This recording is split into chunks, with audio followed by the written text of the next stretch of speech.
महाराज जी नमस्कार। आज कुछ प्रश्न आए हुए हैं हमारे मित्रों के द्वारा। तो उसमें अपर्णा जी ने एक प्रश्न पूछा है कि ये जो वेदों में वर्ण व्यवस्था है, ये आज के इस आधुनिक युग में जहाँ विज्ञान ने इतनी प्रगति कर ली है, क्या प्रासंगिक है? क्या इसकी कोई उपयोगिता है? और क्या ये वर्ण व्यवस्था का भी कोई वैज्ञानिक आधार है?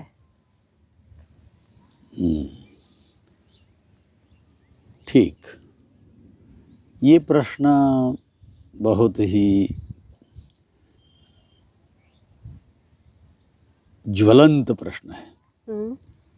आज के युग में जो बहुत सारे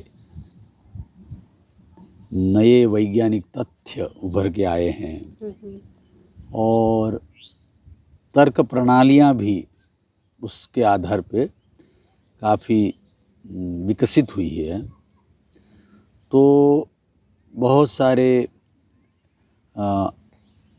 आपत्ति इसमें उठाने वाले बहुत सारे विद्वान लोग भी हम देख ही रहे हैं और सामान्य जन इसमें किंग कर्तव्य मूढ़ हो गए हैं। तो ये बहुत आवश्यक था कि इस प्रकार के प्रश्नों का एक सहृदयता से जी और निष्पक्ष होकर के जी इनका विचार करके इसको समझा जाए और ग्राह्य हो तो स्वीकार किया जाए और यदि त्याज्य है तो उसको धैर्य बना करके छोड़ दिया जाए। ठीक। तो वर्ण विभाग, इसको समझने के लिए कई प्रकार से हम इसको अभिव्यक्त कर सकते हैं। जैसे विद्वानों ने प्रयास किया कि क्या ये वर्ण विभाग गुणों के आधार पे हैं, क्या ये कर्मों के आधार पे हैं, क्या ये जो पुश्तैनी जो कलाएं, शिल्प या पेशा जिसको हम कहते हैं, यानी आजीविका का साधन, क्या उसको नियंत्रित करने की कोई सामाजिक व्यवस्था है। और फिर उसमें जो वेद के कुछ मंत्रों में जो कहा गया कि प्रजापति के अवयव विशेषों से उत्पन्न होने वाले मनुष्यों के प्रकार के रूप में क्या इसको हमें इसकी उपपत्ति यानी जस्टिफिकेशन करना चाहिए। इस प्रकार से इसमें बहुत सारे विचार हैं। तो सबसे पहले हम ऐसा प्रस्ताव मैं करता हूँ कि मान लेते हैं कि वर्ण व्यवस्था मनुष्यों के द्वारा सर्वसम्मति से किसी समुदाय ने, यानी मनुष्यों में किसी समुदाय विशेष ने सर्वसम्मति से ये व्यवस्था प्रचारित की हो। अर्थात मनुष्य विशेष ने, मनुष्य समुदाय विशेष मनुष्य समुदाय विशेष ने, यानी मनुष्य मात्र ने किया हो ऐसा कोई आवश्यक नहीं समझते हम इसमें। ठीक है, मतलब एक कोई कॉन्स्टिट्यूशन कमेटी जैसे थी, हाँ, वैसे कोई कमेटी रही होगी जिसने ये वर्ण व्यवस्था बनाई है। कमेटी में भी सर्वानुमति तो नहीं थी, कमेटी भी सिलेक्ट फ्यू जैसा था, वो रिप्रेजेंटेटिव कॉन्स्टिट्यूएंट कमेटी थी, इसलिए उसको तो वैसा तो करने पर सर्वानुमति तो कहाँ हो पाएगी। तो मान लेते हैं कि आपका कहना है कि वर्ण व्यवस्था जो है वो सर्वानुमति से नहीं बनाई गई थी? नहीं, मेरा ये वर्ण व्यवस्था सर्वानुमति से बनी हो या न बनी हो, मैं ये कह रहा हूँ हाइपोथेटिकली हम ऐसा मान लेते हैं कि अभी, और वो कोई प्राचीन काल में बनी ऐसा नहीं, मैं तो कह रहा हूँ कि एज ए थॉट एक्सपेरिमेंट हम ऐसा मान ले कि सर्वानुमति से कोई एक मनुष्यों का समुदाय विशेष है और उसकी संख्या कुछ भी हो सकती है। जैसे मान लो 1000 लोगों की एक गांव में ही मान लो आप एक व्यवस्था ऐसा मान लीजिए, या एक आप एक किसी मंडल में किसी एक भूभाग विशेष में आप ऐसी व्यवस्था मान लीजिए। जैसे उदाहरण के लिए आप कुरुक्षेत्र है मान लो आपका, ठीक है, तो कुरुक्षेत्र का जो भी विस्तार क्षेत्र है कितना है, लगभग मान लेते हैं कि एक 300 किलोमीटर लंबा और 50 किलोमीटर चौड़ा ऐसा मान लेते हैं। और तो ऐसे छोटे से भूभाग में मान लो जो भी लोग रह रहे हैं उसने सर्वानुमति से, यानी वॉलंटरी एफिलिएशन करना है आपको, यानी आप उस समुदाय में जो भी प्रविष्ट है वो सारे लोग वही लोग प्रविष्ट होंगे उस समुदाय में जो कि इस विचार को स्वीकार करते हैं। अभी इसमें कोई, ये तो थॉट एक्सपेरिमेंट है, हाइपोथेटिकल सिचुएशन है ना, परंतु अब तो आगे बात ये है कि आगे क्या होगा फिर। तो क्लासिकली वो वर्ण व्यवस्था क्या होगी उसको समझने के लिए मैं ऐसा प्रस्ताव दे रहा हूँ। यानी मैं इसमें पहली बात ये कर रहा हूँ कि इसमें कोई भी दैवी, कोई प्रजापति, इस प्रकार की कोई कल्पना की अभी मैं अपेक्षा नहीं कर रहा, अभी आवश्यकता नहीं समझ रहा। मैं ये कह रहा हूँ कि मान लेते हैं कि एक सोशल एक्सपेरिमेंट है, ठीक, और हालांकि सोशल एक्सपेरिमेंट को घटाना बहुत कठिन होता है क्योंकि मनुष्य वैसे ही बहुत स्वतंत्रता होती है मनुष्य में स्वाभाविक। यानी मनुष्य ऐसा किसी के द्वारा दबाव में कोई कार्य करना स्वाभाविक रूप से अच्छा नहीं समझता, तो प्रयत्न तो करेगा ही कि उसमें से अपना निजी कुछ उसमें बदलाव लाए। तो इसीलिए मैं कह रहा हूँ कि अभी एक थॉट एक्सपेरिमेंट के रूप में ही मान लेते हैं और फिर ये समझने का प्रयास करते हैं कि व्यवस्था फिर व्यवहारिक हो सकती है कि नहीं जी, क्या ये चल सकती है कि नहीं लंबे समय तक।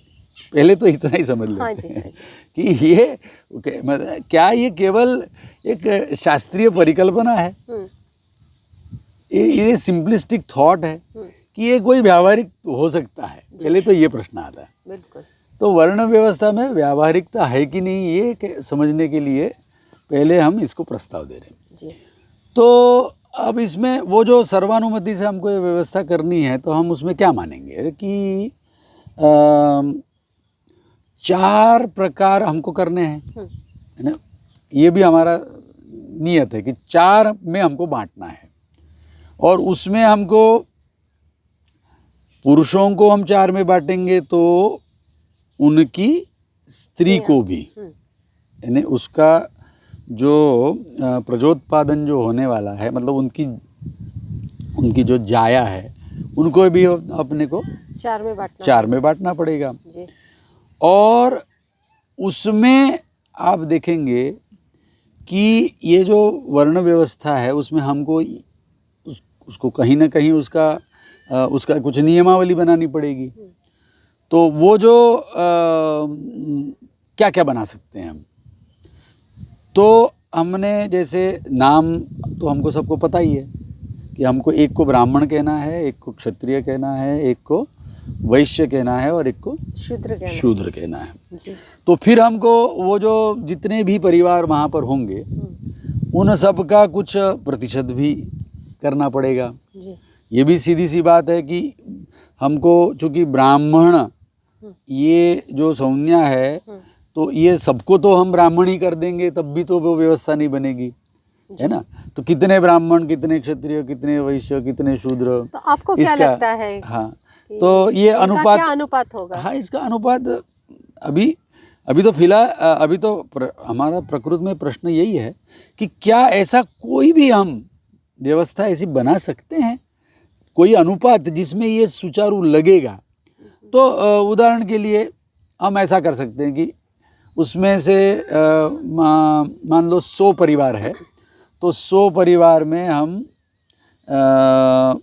50 परिवार जो है वो शूद्र के समझ लेते हैं जी। और शेष जो है वो 50 है उसको हम द्विज परिवार मान लें।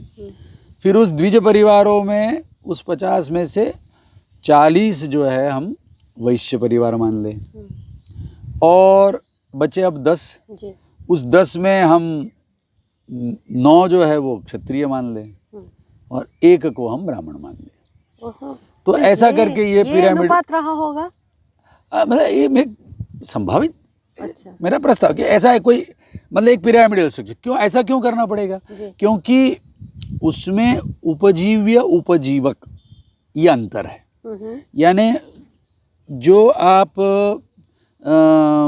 उनके जो विभाग आपको जो करने हैं उसमें आपको क्या क्या विभाग करना है कि उसके आजीविका का जो विधान आप करेंगे कि ये इस प्रकार से आजीविका करें, और उस आजीविका के लिए आप ने ये भी विभाग देखना है कि उसमें उसकी आकांक्षाओं की स्वाभाविक रूप से पूर्ति होनी चाहिए।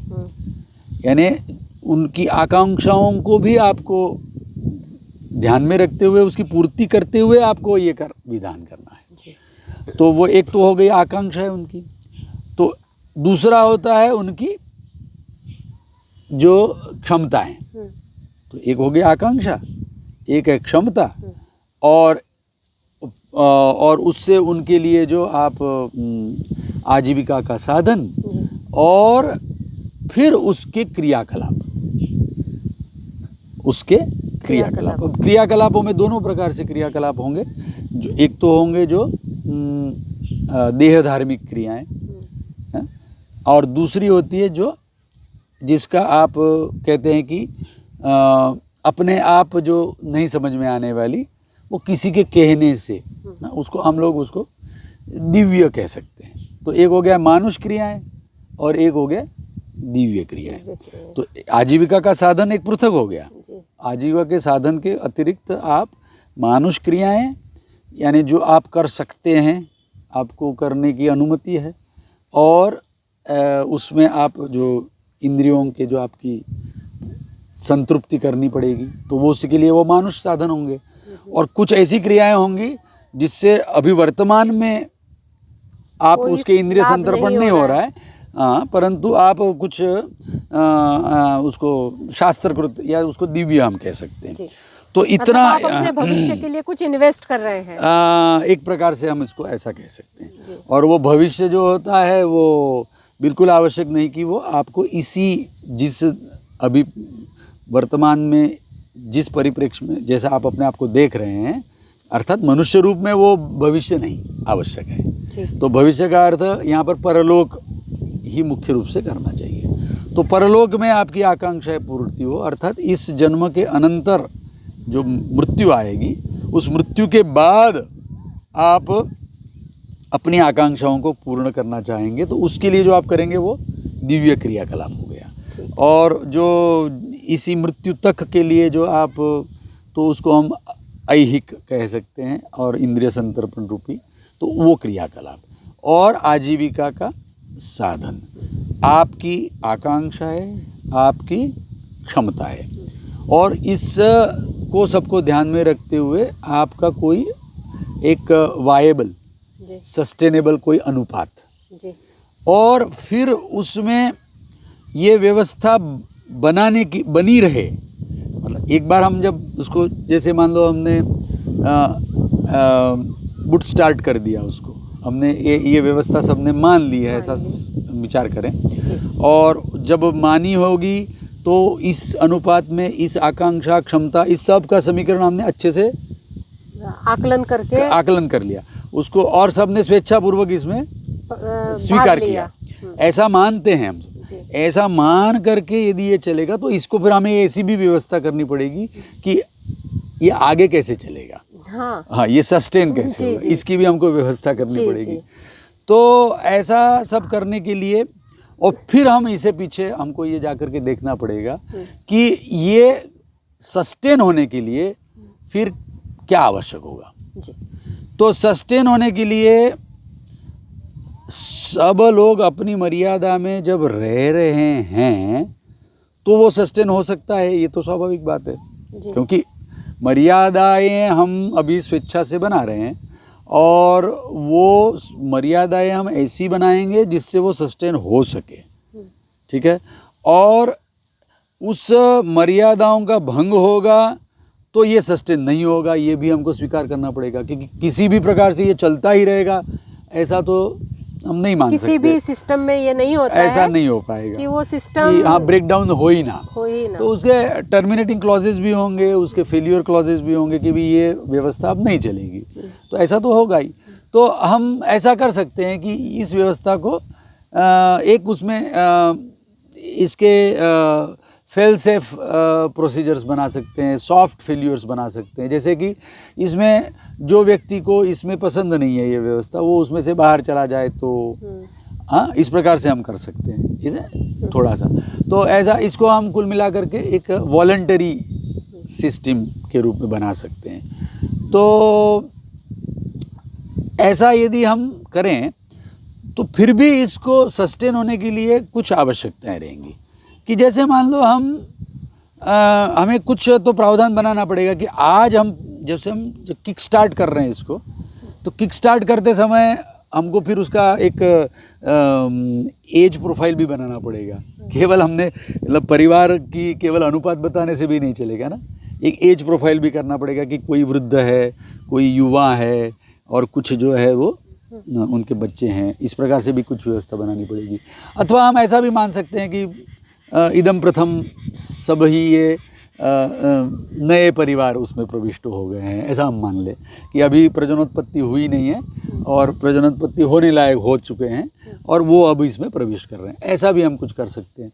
तो इस प्रकार से ये यदि इस प्रयोग को यदि मन लगा करके सोशल साइंटिस्ट के रूप में यदि थॉट एक्सपेरिमेंट के ही रूप में इसको करना है, तब हम करेंगे तो इसकी क्लिष्टता, इसकी जो जटिलता है वो हमारे सहज ही हमारे समझ में आएगी, आ जाती है। बिल्कुल। तो जो सर्वप्रथम अभी मेरे दिमाग में सवाल ये आ रहा है कि जैसे कि अगर मैंने मान लिया कि मैं ब्राह्मण रहूँगा या शूद्र रहूँगा, तो मेरे बच्चे या कितनी जनरेशन्स तक ऐसा ही मानते रहना पड़ेगा। हाँ, तो वो तो व्यवस्था भी हमने अभी तो उसकी तो हमने बात ही नहीं की। अभी तो हमने यही सोच रहे हैं कि मान लो अभी पहली बार तो हमने वॉलंटरीली किया, तो अब उसमें हमने मान लो वो जो क्षमता आकांक्षा और उसमें जो गतिविधियाँ थी उसके मैंने जो प्रकार बनाए है ना, तो उसमें सब में हमने अभी एक प्रकार से हम क्या क्षमता और आकांक्षा को हम मतलब ऐसा कह सकते हैं कि हम उसका वर्गीकरण कर रहे हैं। एबिलिटी टू, हाँ, एबिलिटी, क्षमता यानी एबिलिटी और आकांक्षा है यानी एस्पिरेशंस।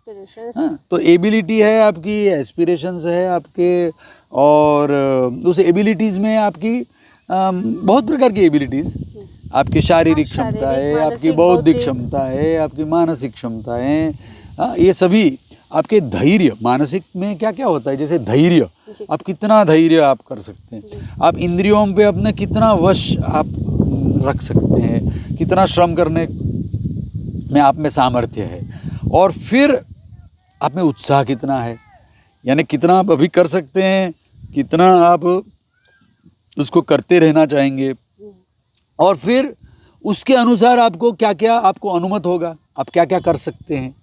हाँ, आपके इंद्रिय संतर्पणों के रूप में आप ऐहिक, जिसको हमने कहा कि ऐहिक क्या क्या लोक यात्रा आप क्या क्या आपके लिए अनुमत रहेगा आने, और अनुमत रहेगा तो कुछ न कुछ आपके लिए प्रतिषिद्ध भी रहेगा, यानी आपको ये नहीं करना है, इस प्रकार से भी आप बनाएंगे।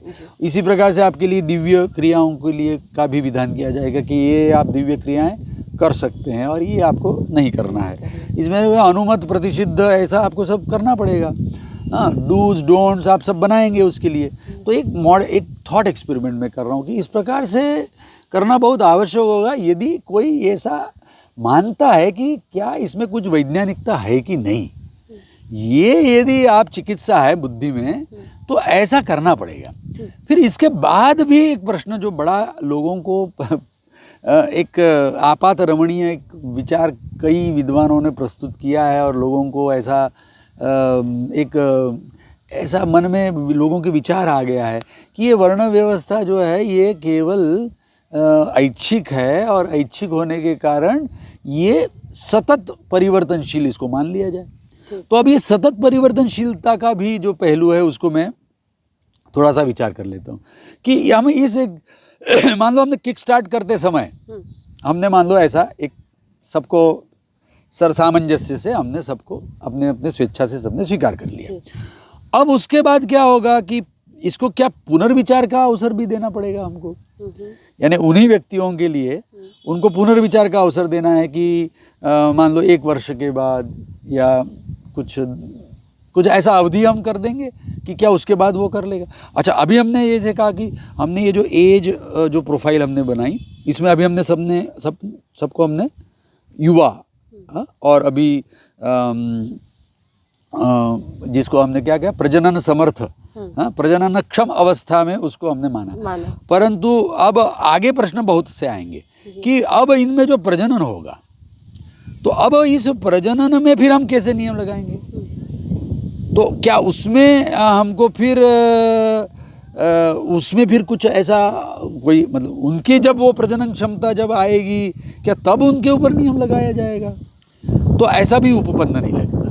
उसको पहले हम समझने का प्रयास करते हैं कि वो जो शास्त्रीय जो वर्ण व्यवस्था है उसमें कुछ ऐसे सेलिएंट फीचर्स हैं उसके, और उसी से हम समझने का प्रयास करते हैं कि ये कैसे होता है। जैसे वो क्या करते हैं कि प्रजनन क्षमता जो होती है मनुष्य की, जैसे पुरुष में मान लेते हैं कि 16 या इस प्रकार के अवस्था में आएगी, है ना, और कन्या में भी 14 से 16 मतलब 16 के अवस्था में मान लेते हैं। चलो, तो 16वें वर्ष में जब वो प्रजनन क्षमता उसमें आएगी तो उस समय में बुद्धि का विकास कैसे हो जाता है, तो उसको भी आपको समझना पड़ेगा। तो वो बुद्धि की जो मतलब बुद्धि का जो विकास है, शरीर के अन्य अवयवों का विकास है, तो प्रजनन अवस्था मनुष्य में क्या होता है, बहुत वैसे भी समझते सबसे देर से विकसित होने वाली क्षमता है। ये जो स्त्री को पुरुष का और पुरुष को स्त्री को जो कामना का जो प्रादुर्भाव होता है और वो जो प्रकट होती है, तो ये प्रायः बाद में होता है। इसके पहले बहुत सारी विधाएं और पहले ही शुरू हो जाती है, जैसे कि वो बोलने लगता है ना, और वो फिर शारीरिक रूप से भी वो फिर चलने लगता है, और फिर वो जब बोलता है तो सुनता है, और सुनता है तो फिर वो उसमें स्वाभाविक जिज्ञासा कुतूहल उसमें बुद्धि में उत्पन्न होते हैं, और फिर वो तभी से उसको फिर जो खान पान जो है वो सारा उसमें, तो वो तो आपने जो अभी ऐहिक प्रतिबंध वाली जो आप बात कर रहे थे, हम एक ऐसा कुछ नियमावली अनुमति और प्रतिषेध इसकी एक व्यवस्था बनाना चाह रहे थे कि वो उसके ऐहिक कार्यों में, और फिर वो जो दिव्य जो कलाप थे उसमें ये जो विद्यमान जो भी वर्णाश्रम के नाम से जो भी कहा जाता है उसमें क्या करते हैं लोग कि ऐसा वाक्य होता है कि ब्राह्मण के बालक का 8वें वर्ष में उपनयन करे। अच्छा, ऐसा ऐसा वाक्य होता है। तो अब अभिप्राय वहाँ पर बहुत सरल हो जाता है कि इस वाक्य की प्रवृत्ति आप तभी कर सकते हैं जब वो जो बालक है आप उसको 8वें वर्ष के पहले ही आपको इसकी प्रवृत्ति करनी पड़ेगी, नहीं तो कालक्षेप हो जाएगा। और उसमें आगे ऐसा और भी कहते हैं कि क्षत्रिय के बालक का 11वें वर्ष में, वैश्य के बालक का 12वें वर्ष में उपनयन करे। उपनयन क्या है, तो उपनयन उसको कहते हैं कि वो जो दिव्य जो क्रियाकलाप है उसके आरंभ का वो पायदान है। यानी उपनयन यानी वो किसी के पास गुरु के पास, वो किसी के पास अर्थात योग्य किसी व्यक्ति के पास जाना है, तो वो गुरु है और आचार्य भी कहते हैं, तो उसके पास जाना है और उससे कुछ शब्द ग्रहण करने हैं, और उस शब्द में उस शब्दों से वो जो वाक्य है उसमें उन वाक्यों से कुछ क्रियाकलाप आपको सीखने हैं, और फिर उन क्रियाकलापों को सीख करके उन शब्दों को आप ग्रहण करके फिर आपको बाद में उन क्रियाकलापों को करना होगा। ये उसमें अभिप्रेत है। तो अब उसमें तो अब ये जो था, ऐसा संभव होने के लिए हमें क्या करना पड़ेगा, ब्राह्मण के बालक का ये वाक्य आते ही हमारे लिए वो जो स्वेच्छा प्रवृत्ति जो थी हमारी, तो वो उसके लिए फिर समंजस नहीं हो पाएगा। तो हमें जो आरंभ में किक स्टार्ट करते समय हमने स्वेच्छा प्रवृत्ति मान ली, परंतु अब इसको हम स्वेच्छा प्रवृत्ति नहीं कर पाएंगे, इससे साफ दिखाई दे रहा है। यदि हमको वो जो क्लासिकल यानी वो जो शास्त्रीय जो वर्ण विभाग है उसको हमको यदि परिकल्पना करनी है कि ये कैसे आगे संतत बनेगा, तो उसके लिए तो हमें ये अच्छा, यू मीन टू से कि एक बार आप ऐच्छिक कर सकते हैं, हाँ पर उसके बाद आपके पास मैंडेटरी हो जाएगा। हाँ, वो आपके लिए नहीं, मतलब केवल मैंडेटरी, उसमें अब मानुषम, एक तो होता है कि हम जबरदस्ती किसी को ऊपर थोप दे, अपने बच्चे हैं उनके ऊपर भी जबरदस्ती थोप दे, ये एक तो ये प्रकार हम मानना पड़ेगा। अथवा दूसरा हमको ये देखना चाहिए कि हमें ये कल्पना करनी पड़ेगी कि हमारी ये जो प्रजननता है, हमने प्रजनन क्षम है और हमने वो नियमावली को स्वीकार करके हमने प्रजनन भी किया, ये मैं ऐसा स्वीकार कर लेता हूँ कि हम प्रजनन क्षम थे, हमने अपने ऊपर पहले से ही कुछ प्रतिबंध लगा लिए, कुछ नियमावली हमने लगा ली, कुछ क्रियाकलाप को हम करने लग गए और फिर हमने प्रजनन में प्रवृत्त हुए। अब जो प्रजा होगी, अब ये प्रश्न आएगा कि ये जो प्रजा है, अब ये प्रजा, अब हमारे पास 2-3 पक्ष है, 2 पक्ष तो इसमें से हो जाएंगे कि ये रैंडमली होती है, ये प्रजा रैंडम होती है, और दूसरा ये प्रजा जो है वो अनुरूप होती है। अब ये तो मेरे ख्याल से विज्ञान का विषय बन जाता है, क्योंकि ये तो विज्ञान का विषय इसलिए बन रहा है कि अब हमारे कल्पना, हम पहले तो हमने किक स्टार्ट कर लिया, उसमें हमने स्वेच्छा से मान लिया, परंतु अब हमारे पास कहाँ स्वेच्छा बचेगी, क्योंकि प्रजनन तो प्रकृति के नियमों के अनुसार होने वाला है ना जी।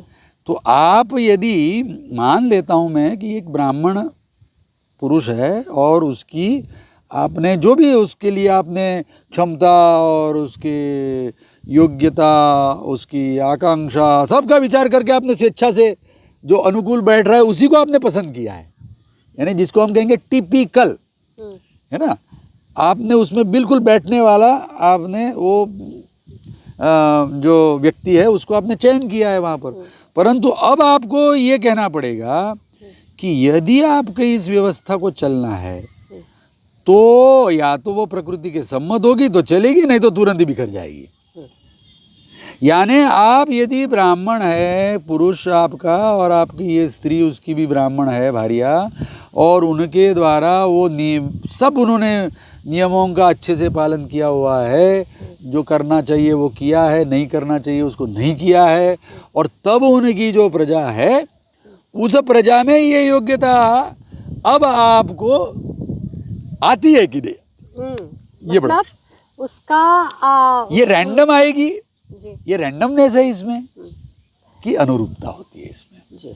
तो ये विषय जो है ये तो चूँकि ऑब्जेक्टिव फैक्ट है ये, तो यदि तो ऐसा हो रहा होगा तो ये व्यवस्था कुछ तो थोड़ी देर तक चल सकती है। थोड़ी देर तक कब तक चलेगी? जब तक जो व्यक्ति वो जो अनुमत और प्रतिषिद्ध इनकी सीमाओं का अतिक्रमण नहीं करते हैं, तब तक तो ये व्यवस्था फिर भी चल सकती है। वो भी मैंने जैसे कहा, वो भी हम तब माने कि जब हम इस प्रजनन में रैंडमनेस नहीं है ऐसा हमारे निरीक्षण से हमको पता चले तो जी। और नहीं तो ये व्यवस्था नहीं चल सकती। तो अब ये रैंडमनेस वाला जो प्रश्न है कि ये इसको हम कैसे समझें कि कैसा ऑब्जर्व करें उसको, कैसे प्रकृति में, चूँकि ये जो हमने हाइपोथेटिकल जो सिचुएशन में बता रहा हूँ ये तो कभी होने वाली नहीं है, ये तो केवल थॉट एक्सपेरिमेंट है। ये मैंने जो वादी लोग हैं, वादी प्रतिवादी है, उनको सबको एक जगह पे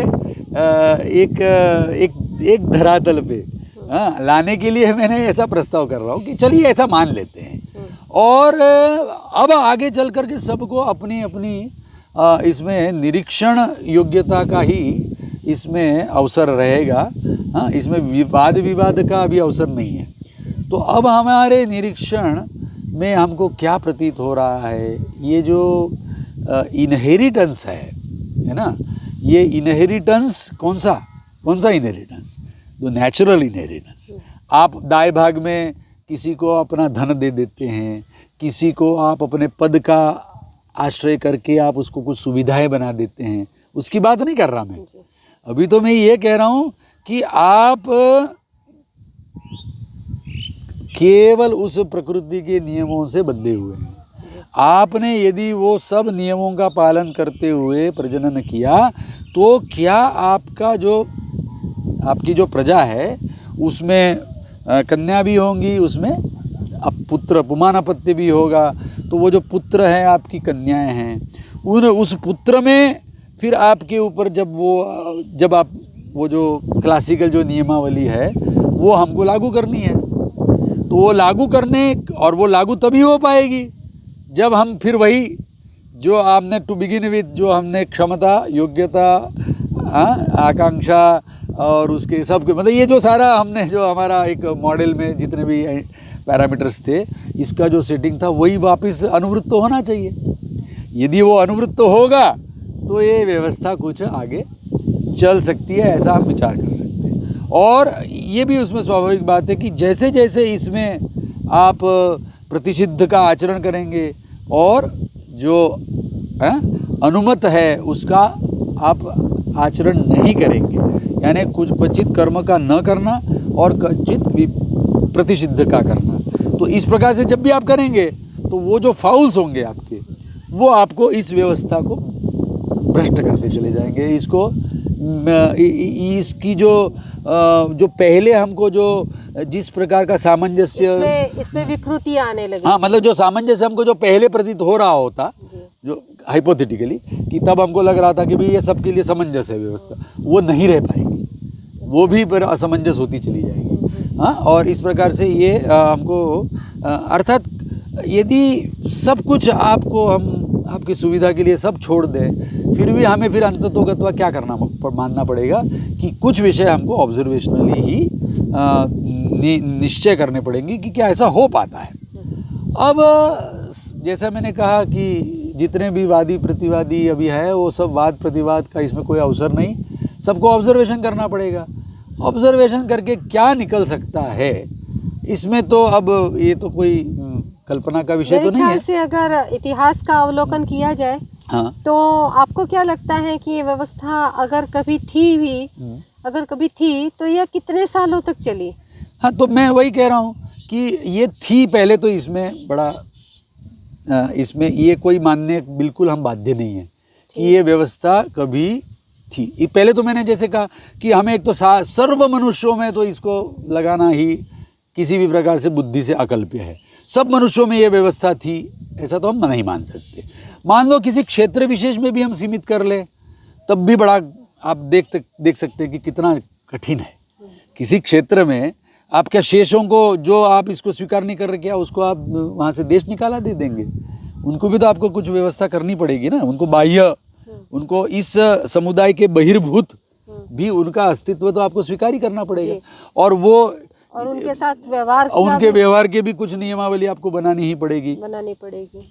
और ऐसा सब देखते हुए आदर्श रूप में मतलब ये जो कॉपी बुक जिसको बोलते हैं, ये आइडियल कभी भी इस पृथ्वी पे इस लोक में अस्तित्व में था ऐसा मानना कष्ट है।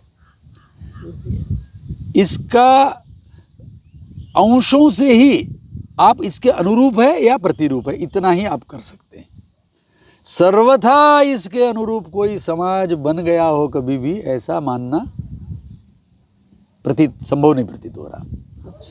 हाँ, तो मैंने ये बात मेरा अपना विचार है कि इतिहास को, ये मेरे पास ये महाभारत है, इसको भी मैं जब अध्ययन कर रहा हूँ और मेरे पास वेदों के, जब हम वेद साहित्य को भी जब अध्ययन करते हैं तो उससे भी हमको जो प्रतीत हो रहा है, तो ये व्यवस्था हमें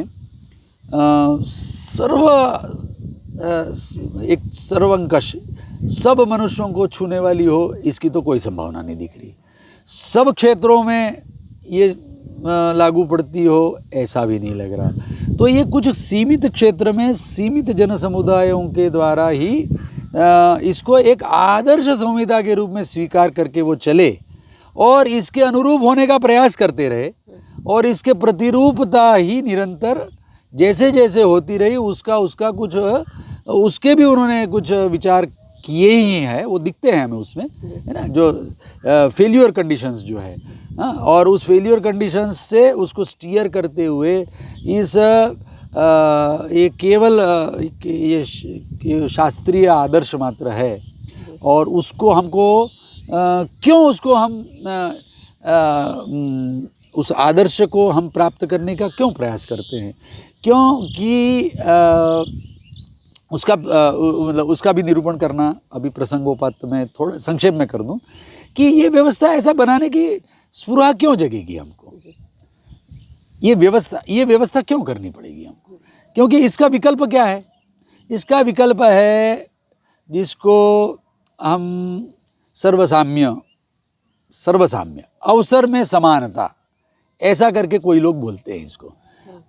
इसका प्रतिपक्ष जो मॉडल है उसमें क्या मॉडल है कि सब मनुष्यों के बाय बर्थ सबको समान मान लिया जाए। अब इसमें समस्या ये आती है कि सब मनुष्यों को बाय बर्थ समान मान लिया जाए तो फिर क्या होगा कि इनहेरिटेंस पॉसिबल है क्या, यानी ये जो आत्मीयता पिता की पुत्र के प्रति होती है, पिता को जो ये लगता है कि जो मैंने प्राप्त किया, मैंने अर्जित किया, ये मेरे पुत्र को मैं उसको दाय के रूप में दे दूं, यानी अर्थात इसको ये जन्मतः ही प्राप्त हो जाए, इस प्रकार की जो अभिलाषा है, इस प्रकार की जो आकांक्षा है, इसका इसमें ये तुरंत ही बात कर देती है ये व्यवस्था को। इसलिए ये जो सर्वसाम्यवादी लोग हैं, इनको मेरा इतना ही एक प्रस्ताव रहता है जी।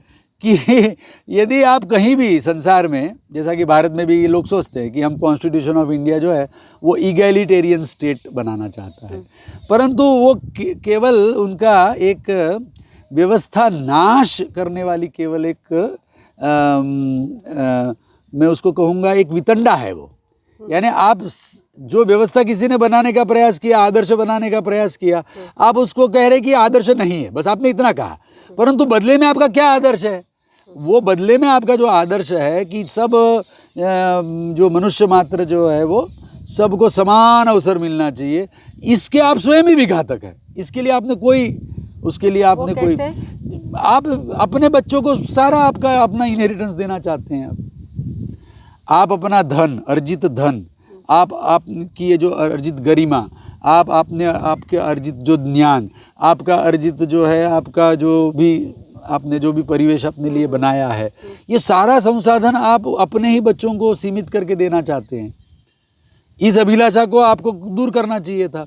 तो जैसा कि ये भी प्रयोग किसी ने किया कि बच्चे सब समुदाय के मान लीजिए, तो सब बच्चे यदि समुदाय के कर लेंगे तो ऐसी प्रवृत्ति करने में फिर वो जो स्ट्राइविंग फॉर एक्सेलेंस जो होता है, उन मनुष्यों की आकांक्षाओं का आपने विचार किया कि ये जो माँ अपने बच्चे को पालती है वो सब बच्चों को बराबर क्यों नहीं पाल पाती।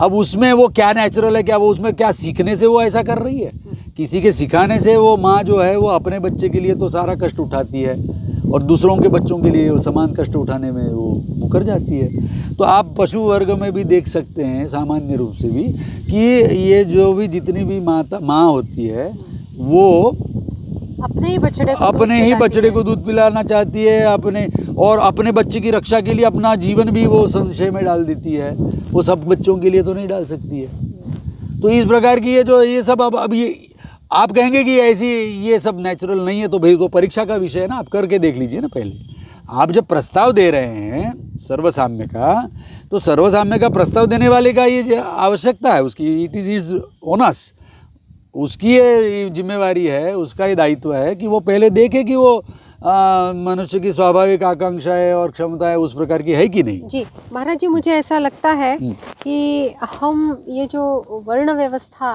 और उसका वैज्ञानिक आधार, इस पर जो चर्चा कर रहे थे, इसमें हम अगली वार्ता में हम ये देखें कि ये जो इक्वालिटी है और फ्रीडम है, इसके ऊपर हम आने वाले कल इसके ऊपर आगे चर्चा करते हैं। अवश्य। नमस्कार। नमस्कार।